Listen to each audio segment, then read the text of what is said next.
Hey. Hamjambo.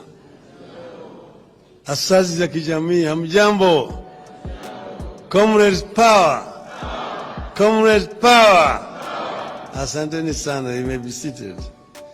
I think I know you have sat for a long time. And therefore, after sitting for so long, the other process sets in. Now, the biggest disadvantage, speaking at last, that everything else has been said. So you now find yourself just dealing with the dregs.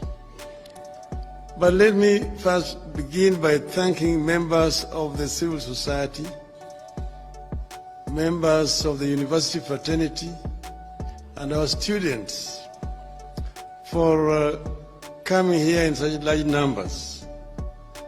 We decided that we have been talking too much sometimes to ourselves, that today we want to be listeners. Let us sit down and listen to the people, and you have not disappointed. Those who had opportunity to talk have not disappointed. And we take it that those who have spoken is a representative sample of this audience which is here today. And therefore, I'm going to just tell you what we ourselves had agreed as leadership of Azimio to be our common position. This is not just my stand, it is the Azimio leadership stand. And then I will finish by just saying a few things at the end of it. Okay? But here, as Ongwen said, and Eugene has remembered, we are in holy grounds here at Ufungamano House. Many, many ideas have come from this holy place, which have actually contributed to change of lives of the people of our country. Ufungamano, sometimes we remember with nostalgia where we came from. Eugene has told you we used to be here with our parents who have since left us. And they told us how they organized themselves to fight against colonialism and how independence was achieved. At that time, Kenya was facing one of the most entrenched dictatorships in our history. But we were able to basically tame that dictatorship. So nothing is impossible with the people power. If the people are determined, there's nothing that can stop them from achieving what they want to achieve.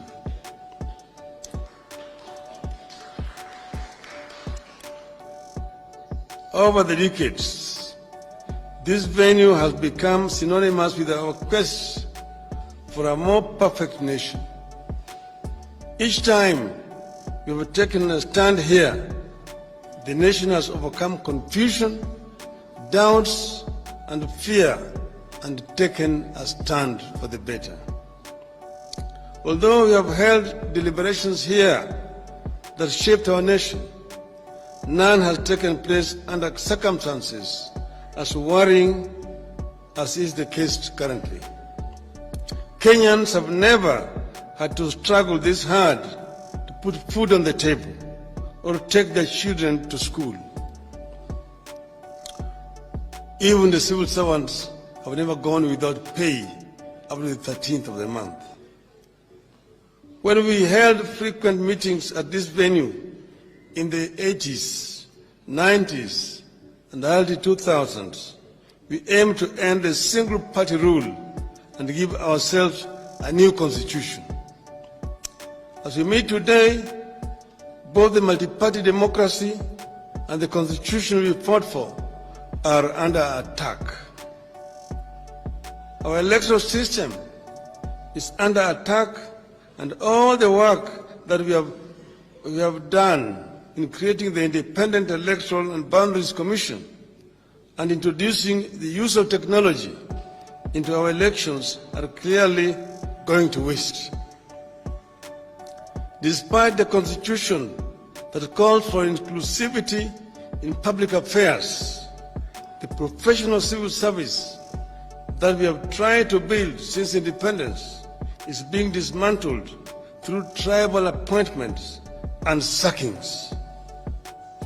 It seems to be the fate of this country that each time we are on the ascendancy, something happens to pull us backwards, and it always begins with elections. The election of 2007 pushed us to the brink, wiped out a thriving economy, and broke the ties that had held Kenya together for decades. This election of 2022 and the regime that emerged from it may be the most regrettable thing to have happened in our country's history.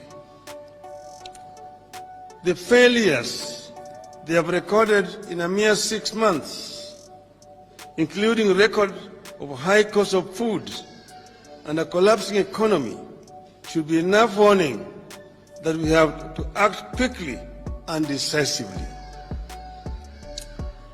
We have been told, and I quote, "The only thing necessary for the triumph of evil is for good men to do nothing. Read also good women," unquote.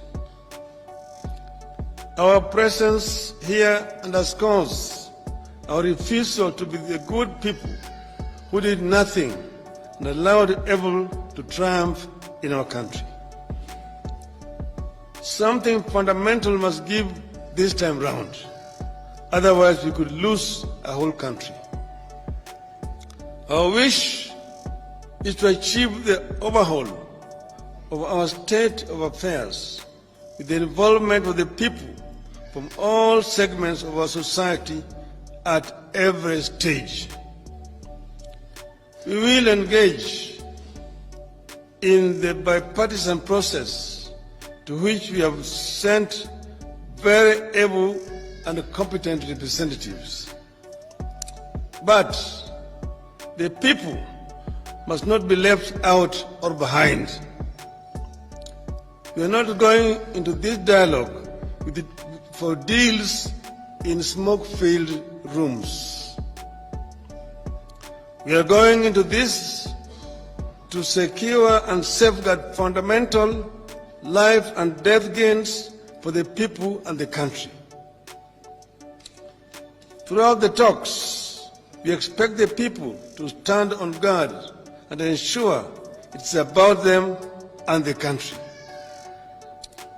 That's why we are gathered here today, so that people can consult and engage and be watchful. We must refuse to be party to this subterfuge